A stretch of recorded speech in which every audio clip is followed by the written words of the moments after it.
Liberation ওয়ারে আমরা জিতলাম, তারপরে যেই আমাদের যে ডিসিলিউশনমেন্ট, এই ডিসিলিউশন পুরো একটা ডিকেড আমরা খতমের রাজনীতি করেছি। খুব সিরিয়াস আলাপগুলো হয় নাই। ইয়াং যারা রিপোর্টার ছিলেন, ইয়াং যারা ফাইন্যান্স মাইন্ড ছিলেন, তারা ছোট ছোট পার্টি করেছেন, আন্ডারগ্রাউন্ডে গেছেন কেউ, আর যারা গভর্নমেন্টে ছিলেন তারাও একটা থাকিস বাহিনী বানিয়েছেন, একটা জনগণের উপরে একটা ভয়ঙ্কর রকমের একটা প্ল্যানিং চাপিয়ে দিয়েছেন। মানে আপনি যদি পুরো 70-এর দশকটা দেখেন, এটা খালি খুনাখুনির দশক। এ ওকে খুন করছে, এ ওকে খুন করছে। এবং এটার বইগুলো, আশরাফ ভাই নিজে এটার উপরে একটা বই আছে, আমি যদি ভুল না করি। তা আমরা ওই সময় কোনো রিফর্মের কথাগুলোই ছিল না। পরে জিয়াউর রহমান এসে এক ধরনের ডিসিপ্লিন উনি ইম্পোজ করলেন, আমি বলতে পারবো। ওনার ভীষণটা সত্যিকার অর্থে, যেটা লরেন্স টিরিং বলেন যে আধুনিক বাংলাদেশের যত ইনস্টিটিউশন মোস্টলি তার সময় বিল্ড আপ করা। ডিজাইন, এলিগেন্স, বিউটি, সেরা পণ্য সবার জন্য জেভিকো। এই পরে যে আপনি দেখেন, আমরা ওই সময় কিন্তু এটা ফেল করেছি খতমের রাজনীতির কারণে। আমাদের ফাইন্যান্স মাইন্ডরা আমাদের সামনে কি ভিশনের বাংলাদেশ চাই সেটা নিয়ে ডিবেটই হয় না। বরঞ্চ ছিল যে আপনি দেখেন না, 1972-তে জাস্ট 6 মাস পরেই 71-এ কর্নেল জিয়াউদ্দিন হলিডেতে বিখ্যাত লেখা লিখলেন। উনি হ্যাপি না, মানে ওনার যেটা হচ্ছে উনি ডিসলিউশন হয়ে গেলেন। তারও পরে যে 73-74-এ এসে রক্ষী বাহিনী ভার্সাস জাসদ, আমার খালা, আমার মনে আছে আমার খালা থাকতেন ঝিনাইদা, ওনারা মাসের পর মাস বাসায় থাকতে পারতেন রক্ষী বাহিনীর অত্যাচারে। ওনার হাজবেন্ডরা ওই আন্ডারগ্রাউন্ডের পার্টি। তো এরপরে যে আমরা 80s-এর দশকটা একটা, আমি বলবো যে লস টিকেট, আমরা কিছুই করতে পারিনি। তারপরে এই পুরো গভর্নমেন্টটা আনরাভেল হয় দুইটা মেজর ফ্লাডে, এবং এটার ফলে যেটা হয় যে আমরা আবার আমাদের মানে এই গভর্নমেন্টটার তার যে সাম সর্ট অফ যে স্ট্যাবিলিটি সে টোটালি ইম্পোজ করছিল, সেটা আনরাভেল হয়ে যায়। পরে আমরা মহৎ একটা ডেমোক্রেটিক আন্দোলন পেয়েছি। তো তারপরে যেটা সলিউশন, 7 পার্টি আর 15 পার্টি ওয়েস্টমিনিস্টার, ওইটা আনরাভেল করতে 15 বছর লেগেছে। জাস্ট 15 বছরের মধ্যে আমরা কেয়ারটেকার সিস্টেম কন্ট্রোভার্সিয়াল করে ফেলেছি। কোন ধরনের আমাদের মানে এটা দুইটা পার্টি প্রথম টার্ম ঠিক মতো করার পরে পরের পার্টিতে এসে সবাই রেসলেস হয়ে পড়লেন যে না, এই জায়গাটায় আমরা আমাদের মানে আমরা যেভাবে কেয়ারটেকার গভর্নমেন্টে যাচ্ছি, আমরা আমাদের মতো করে আমরা এটাকে করে নিব। সেটার ক্ষেত্রে এই সমস্যাটা তৈরি হয়, এবং পরবর্তীতে হাসিনা তো পুরো এটাকে কবরে ঢুকিয়ে দেন। এবং আপনি 2007-08-এ দেখেন প্রথমে যখন মিলিটারি টেক ওভার হলো, কারো মধ্যে আমি এনথুসিয়াজম দেখেছি, বাট এটা একটা ব্রুটাল গভর্নমেন্ট ছিল। লোকজনকে নিয়ে যে এক্সট্রাক্টেড করা হতো তাদের কনফেশন, এবং ওগুলো আবার সিডি পাঠিয়ে দেওয়া হতো বিভিন্ন পত্রিকায়। একমাত্র বোধহয় নিউজ ছাড়া কোন সমস্ত পত্রিকা আমরা ওই গভর্নমেন্টকে কোঅপারেট করেছি, তাদের সিডি গুলো ছাপিয়েছি। আমরা অবলিভিয়াস ছিলাম যে পুরো ইয়েটা মানে কনফেশন গুলো তাকে ব্রুটালি টর্চারের মাধ্যমে নেওয়া হয়েছে। এবং ওই পুরো গভর্নমেন্টের একটা অ্যাচিভমেন্ট আপনি দেখবেন যে এটা খুব ফলো করে হচ্ছিল, যে এক্সিকিউটিভ থেকে জুডিশিয়ারিকে ইয়ে করা, এবং এটাকে হাইপ আপ করা হলো যে বাংলাদেশে এই প্রথম ট্রুলি অর্থে জুডিশিয়ারি ইন্ডিপেন্ডেন্ট হলে। আপনি যদি ওই পুরো 2 বছরে দেখেন, রিফর্মের কল খালি ওই একটাই, এর বাইরে কোনো রিফর্ম হয়নি। That was a huge failure. পুরোপুরি এইটার চেয়ে বড় ফেলিউর আর কিছু হয় নাই। আমাদের তো জুডিশিয়ারি ইন্ডিপেন্ডেন্ট তো হয় নাই, বরং আরো গভর্নমেন্টের পার্ট হয়ে গেছে। পরবর্তীতে আমরা দেখেছি চিফ জাস্টিসের প্রতি কি করা হয়েছে, যতগুলো বিচার দেখেন বিচারগুলো কি হয়েছে, কিছুই হতো না। তো আমরা এখন যেই জায়গায় এসেছি, 15 বছরের একটা মহৎ একটা গ্লোরিয়াস আন্দোলনের কারণে আমরা এই জায়গাতে এসেছি, এবং আমরা কি সেই আগের জায়গায় ফিরে যাব কিনা, আমরা কি আবার এই যে আমাদের মধ্যে যে রেসলেস মাইন্ড গুলো আবার চারা দিয়ে উঠতেছে, আমরা কি সত্যিকার অর্থে রিফর্মটা করতে পারবো কি করতে পারবো না। এটা এখন বিগ ইস্যু। এই রেস্টলেসনেস আমাদের সোসাইটিকে আমি দেখতেছি যে এটা ডিভোর করছে। সবাই সকালে উঠে দা অ্যামাউন্ট অফ মেসেজ আমি পাই, আমার রাত 1টা-1:30 পর্যন্ত এই মেসেজের উত্তর দিতে হয়, গভর্নমেন্ট কোন দিকে যাচ্ছে, কোন, আর সাথে আছে ধরেন বর্ডারের ওই পারের থেকে এক ধরনের কোঅর্ডিনেটেড ম্যাসিভ একটা ডিসইনফরমেশন ক্যাম্পেইন।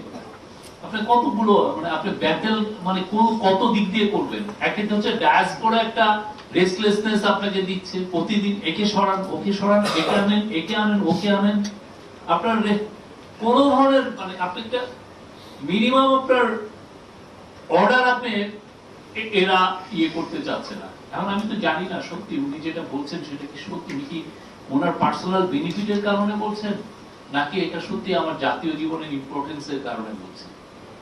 কিন্তু দেখা যাচ্ছে এরা এত ফলোইং এদের এই পুরো জাতিকে পুরো বিভিন্ন গ্রুপকে তারা আমি কালকে গ্রামে গিয়েছিলাম, আমাকে এক জায়গায় ভাই আপনাকে কিন্তু এই গণশত্রু বলেছেন।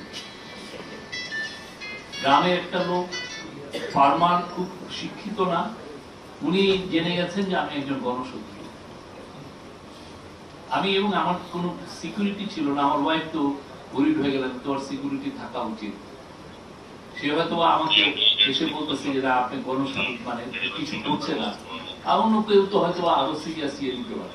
তো পুরো আমি দেখছি যে আমার কেন যেন হচ্ছে একটা সেন্স অফ, আমার হিস্ট্রি যেগুলো পড়া আছে আমার মনে হচ্ছে যে আর ওই আগেকার টেনশন গুলো তো মানে ক্যাম্পাস গুলোতে ছিল বা ফ্রেন্ড মহলে ছিল, এখন তো পুরো সোশ্যাল মিডিয়ার কারণে প্রত্যেকের ওই টেনশনটা এভরিওয়ান ইজ বিং ইনফেক্টেড। এই জায়গায় দাঁড়িয়ে আসলে আমরা রিফর্মের কথাগুলো বলছি, আমরা ডিবেট করছি, এবং আমার দেখা বাংলাদেশে এর চেয়ে ব্রিলিয়ান্ট ডিবেট আর হচ্ছে না। এবং ডিবেটগুলো আসলে সেই বিএনপির 31 দফার আমলের থেকেই শুরু হয়ে, ওনারা যখন এটা নিয়ে ডিবেটটা শুরু করলেন সেখান থেকেই শুরু হয়েছে। এখানে খসরু আছেন, খসরু আমার মনে হয় যে উনি এটা অনেকগুলো ডিবেট লিড করেছিলেন। এখন যেগুলো ডিবেট হচ্ছে, আমরা আমাদের ইন্টারিম গভর্নমেন্ট আমরা এটাই চাচ্ছিলাম যে ম্যাসিভলি ইন্টেন্সিভলি ডিবেট গুলো হোক, বাংলাদেশের প্রত্যেকটা মানুষ প্রত্যেকটা গ্রুপ যাতে এই ডিবেটে অংশগ্রহণ করে, কি বাংলাদেশ চাই। যেই ডিবেট গুলো 1770-80 দশকে আমেরিকায় হয়েছে, তার ফসল আমেরিকান পিপল 200 বছর 250 বছর ধরে পাচ্ছেন। সেই টমাস জেফারসন বা জন জেরা যেই ধরনের বা আলেকজান্ডার হ্যামিল্টনরা যেই ডিবেট গুলো করেছিলেন, সেই ডিবেট নিয়ে এখনো আমেরিকা ওইটাকে নিয়ে বারবার ওই একই শব্দ বারবার বলছেন, একই ওইটাকে, এটা নিয়ে এখন আমেরিকান সুপ্রিম কোর্ট বারবার ওইটা নিয়ে ডিবেট করছে। অথচ আমরা ফেল করছি, আমরা একটা রিফর্ম প্রসেস এগোতে গেলেই পরে আর পারছি না। আমরা এবারে যে রিফর্ম প্রসেস আমাদের ইনিশিয়েট হলো এবং যেখানে আমরা ইন্টারিম গভর্নমেন্ট এটাকে ফ্যাসিলিটেটরের কাজ করছে, আমরা সবার কাছ থেকে চাই অনেস্ট প্র্যাকটিক্যাল ডিবেট। আমরা কোনটা ডেলিভার করতে পারবো, শর্ট টার্মে কি পারবো বা লং টার্মে কি পারবো, এবং সেই লক্ষ্যে এই যে 6টা যে মেজর কমিশন করা হয়েছে, সেটা পুরো নতুন বাংলাদেশ তৈরির একটা আয়োজন আমি বলবো। আপনি দেখেন জুডিশিয়ারি ক্ষেত্রে আমাদের বছরের পর বছর ক্রিমিনাল জাস্টিস সিস্টেমটা একটা ব্রোকেন একটা সিস্টেম। পুরো ক্রিমিনাল জাস্টিস, আমি একজনকে ক্রিমিনাল বানাচ্ছি আসলে তাকে টর্চার করে তার থেকে কনফেশন এক্সট্রাক্ট করে। আপনি প্রত্যেকটা 72 থেকে এই 2024 পর্যন্ত যতগুলো সিরিয়াস মামলা আছে, ক্রিমিনাল কেস আছে, প্রত্যেকটার আপনার ভার্ডিক্ট এসছে বা রেজাল্ট আসছে থ্রু সাম সর্ট অফ টর্চারের মাধ্যমে। কাউকে আমি টর্চার করে তার থেকে কনফেশনাল স্টেটমেন্ট দিয়েছি এবং সেই অনুযায়ী আমি আমার এটা একটা ম্যাসিভ ফেলিউর। আমাদের পুলিশ ব্যবস্থাতে একটা পুরোটা ইনভেস্টিগেশনটা আছে হচ্ছে আপনার কনফেশনের উপরে। আর কনফেশন করতে এমনও দেখা গেছে যে আপনি দুইজনকে মেরে বলে তুই এই মেয়েকে মেরেছিস, ওরা এত টর্চারের ফলে রাজিও হয়েছে হ্যাঁ আমরা ওকে মেরেছি। তারপরে ওদেরকে যখন ট্রায়ালের সেন্টেন্সিং আসলো, তাদেরকে ডেথ সেন্টেন্স দেওয়া হলো। এটা 6 মাস পরে ডেথ সেন্টেন্সে 6 মাস পরে ওই মেয়ে এসে হাজির, অথচ তাদেরকে জোর করে বলানো হয়েছে যে এই মেয়ে। এটা কিন্তু একটা না, সবগুলো দেখেন আপনি ইদানিংকার যতগুলো বড় বড় কেসগুলো দেখেন যেগুলো, তো এগুলো নিয়েও তো ডিবেট হওয়া উচিত। আমরা কি ইনভেস্টি, আমাদের তো রুল অফ ল তো তৈরি করতে হবে। আমরা শুধু কনস্টিটিউশনাল ডিবেট গুলো করছি বা জুডিশিয়ারি ডিবেট গুলো, অন্যান্য ইলেকশন কমিশনের ডিবেট গুলো করছি, তো আমাদের পুলিশ ব্যবস্থা কি চাই? আমাকে যে ফ্রেমিং করা হচ্ছে, বেশিরভাগ ক্ষেত্রেই তো আমাকে টর্চারের মাধ্যমে ফ্রেমিং করা হচ্ছে। এইগুলো তো আসে, আমি পুলিশের ইনভেস্টিগেশনটা কতটুকু আমি বলতে পারি যে আমি বেটার একটা পুলিশ ইনভেস্টিগেশন হচ্ছে।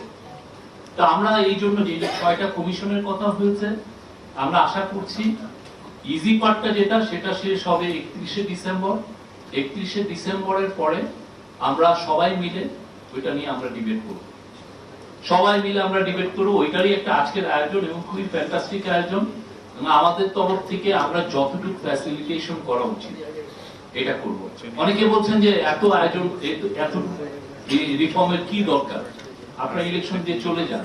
কিন্তু সত্যিকার অর্থে কি, আপনি যদি সারা বাংলাদেশটা ঘোরেন, আমি পুরো বাংলাদেশটা মোটামুটি আমার ঘোরা আছে, দেখবেন যে প্রতিটা ওয়ালে ওয়ালে রাষ্ট্র মেরামতের গল্প আছে, প্রতিটা ওয়ালে ওয়ালে লেখা আছে রাষ্ট্রটাকে মেরামত করতে হবে। আমরা যদি রাষ্ট্র মেরামতের কোনো আয়োজন না করে, কিছু না করে আমরা চলে যাই, আমাদেরকে জেনারেশন বলবে যে তোমরা আমাদেরকে কাঠ করে দাঁড় করাবে, বলবে যে না আমরা কিছুই করিনি। যে মঈন আর ফখরুদ্দিনের প্রতি যে মানুষের যে রাগ, মূলত দে কোনো ডেলিভারি সিঙ্গেল রিফর্ম, বরঞ্চ খুব দ্রুত একটা হচপচ করে একটা সলিউশন করে তারা ভেঙে গেছে। আমরা এখানে থাকতে চাই, আমি এখানে পারলে জেলে পৌঁছে মরতে চাই, তাও আমরা চাই যে এখানে একটা ভালো রিফর্ম হোক। পুরো আমরা যেন টমাস জেফারসনরা যে রিফর্মটা 1976 থেকে 1980s এর করেছেন, আমরাও এরকম করি, যাতে 200-250 বছর বাংলাদেশ গভর্নমেন্টটা, বাংলাদেশটা টিকে থাকে, বাংলাদেশের পলিটিক্যাল সেটেলমেন্টটা টিকে থাকে। সেটার জন্যই আমরা সবাইকে মানে ডিবেটের জন্য আহ্বান জানাচ্ছি। সবাই যাতে টেক পার্ট করেন, সবাই যেন তাদেরকে কন্ট্রিবিউট করেন। যিনি পুলিশ অফিসার আছেন তারাও যেন বলেন যে না আমরা যা করেছি আমাদের এটা ঠিক হয় না, let's build up our police force.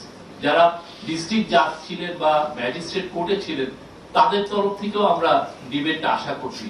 তারাও যেন বলেন যে তাদের যেই ক্রিমিনাল জাস্টিস সিস্টেম নিয়ে তারা বছরের পরে যে অভিজ্ঞতা, সেগুলো নিয়ে তারা যেন সেমিনার করেন। একা শুধুমাত্র পলিটিক্যাল পার্টি করবে তা না, এখানে এই রাষ্ট্র বিল্ডিং এ সবাই আছেন, সবাই এটার মধ্যে জয়েন করা উচিত। স্টুডেন্টরা তো আছেনই। থ্যাংক ইউ, আমি আর কিছু বলবো না, আমি এটা বলে আমি শেষ করছি। এবং thank you ADM and Bobby হাদ্দাস ভাই, থ্যাংক ইউ ফর। আমরা আমাদের